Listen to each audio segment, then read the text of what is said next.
আপনার ফোনের এই যে গ্যালারি অ্যাপসটি রয়েছে, এই গ্যালারি অ্যাপস থেকে হয়তো আপনার ফটো বা ভিডিও ডিলিট করে ফেলেন অনেক সময়। তো যেই ফটো বা যে ভিডিওটি আপনার হয়তো গ্যালারি অ্যাপস থেকে ডিলিট করেন, সেই ভিডিওটি সেই ফটোতে হয়তো আপনার কিছুদিন পর প্রয়োজন পড়ে। তো যখন প্রয়োজন পড়ে তখন হয়তো আপনি সেই ফটোটি সেই ভিডিওটি হয়তো আর ফিরে পান না।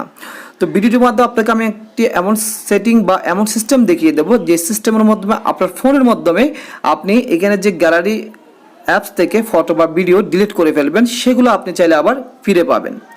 তো সেগুলো আপনি কীভাবে ফিরে পাবেন ভিডিওটির মাধ্যমে দেখিয়ে দেবো। তো আপনি যে আপনার গ্যালারি অ্যাপস থেকে ফটো বা ভিডিও ডিলিট করে ফেলেছেন বা ডিলিট করে ফেলেন, ডিলিট করার পর আপনি যদি আবার পুনরায় ফিরে পেতে চান, ফিরে পাওয়ার জন্য আপনার প্রথমে যা করতে হবে, আপনার ফোনে প্লে স্টোরে যাবেন। ফোনের প্লে স্টোরে আসার পর আপনার সার্চ বক্সে লিখবেন গুগল ফটো, লিখে চার্জ দেবেন। গুগল ফটো লিখে চার্জ দেওয়ার পর দেখবেন এই অ্যাপ্লিকেশনটি চলে আসবে। তো আপনাকে গুগল ফটো অ্যাপ্লিকেশনটি দেখানোর কারণ হচ্ছে, আপনি হয়তো বলতে পারেন এই অ্যাপ্লিকেশনটি আমার ফোনে রয়েছে। হ্যাঁ, এই অ্যাপ্লিকেশনটি অবশ্যই আপনার ফোনে রয়েছে। তো এটা দেখার কারণ হচ্ছে আপনার প্লে স্টোরে এসে যেয়ে দেখবেন এই গুগল ফটো অ্যাপ্লিকেশনটি আপডেট দিয়ে আছে কিনা। যদি আপডেট দেওয়া থাকে অবশ্যই আপডেট দিয়ে নেবেন।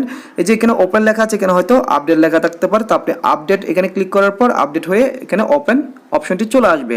তো তারপর ওপেন অপশনটি আসার পর ওপেনে ক্লিক করবেন। ওপেনে ক্লিক করার পর দেখবেন আপনাদেরকে গুগল ফটো অ্যাপ্লিকেশনটির এখানে নিয়ে আসা হবে। তো এখানে দেখুন আমার যে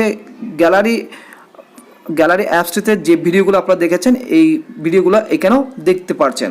তারপরে এখানে হয়তো আপনার গ্যালারিতে যে ফটো ভিডিওগুলো আপনি দেখবেন, সেগুলো হয়তো এখানে দেখতে পারেন, আবার হয়তো নাও দেখতে পারেন। তো আপনার গ্যালারিতে যে ফটো যে ভিডিওগুলো রয়েছে, সেগুলো যদি আপনি এখানে ব্যাকআপ হিসেবে রাখতে চান বা দেখতে চান, তাহলে তা কী করতে হবে? করার জন্য আপনাকে প্রথমে এখানে আসবেন। আসার পর এখানে উপরে হোম পেজে দেখবেন, উপরে ডান দিকে আপনার জিমেল অ্যাকাউন্টের লোগো দিয়ে থাকবে বা আইকন থাকবে, এখানে ক্লিক করবেন। এখানে ক্লিক করার পর দেখবেন এই পেজটি চলে আসবে। তো এখানে দেখবেন নিচে লেখা আছে ফটো সেটিংস, এখানে ক্লিক করবেন। এখানে ক্লিক করার পর দেখবেন এই পেজটি আসবে। তো এখানে দেখবেন উপরে লেখা আছে ব্যাকআপ, এখানে ক্লিক করবেন। ব্যাকআপ এখানে ক্লিক করার পর দেখবেন আরেকটি পেজ চলে আসবে। তো এখানে দেখুন এই যে ব্যাকআপ লেখা আছে এবং ডান দিকে একটি অপশন রয়েছে, এখানে ক্লিক করবেন। এখানে ক্লিক করার পর এরকম আসবে। তো আপনার ফোনে যেই কয়টি জিমেল অ্যাকাউন্ট রয়েছে, সেই কয়টি জিমেল অ্যাকাউন্ট এখানে দেখা যাবে। তো এখানে আপনার জিমেল অ্যাকাউন্টের মাধ্যমে আপনি ব্যাকআপ সিস্টেমটি রাখতে পারবেন। আপনার ফোনের গ্যালারি অ্যাপসের যে ফটো ভিডিওগুলো থাকবে, আপনার জিমেল অ্যাকাউন্টের মাধ্যমে আপনি এখানে ব্যাকআপ রেখে দিতে পারবেন। তো আমি নিচের এই জিমেল অ্যাকাউন্টটা সিলেক্টেড করে দিলাম। বাস এই জিমেল অ্যাকাউন্টটাতে আমার গ্যালারিতে যে ফটো ভিডিওগুলো রয়েছে, সেগুলো ব্যাকআপ হিসেবে এই জিমেল অ্যাকাউন্টটাতে রয়ে যাবে।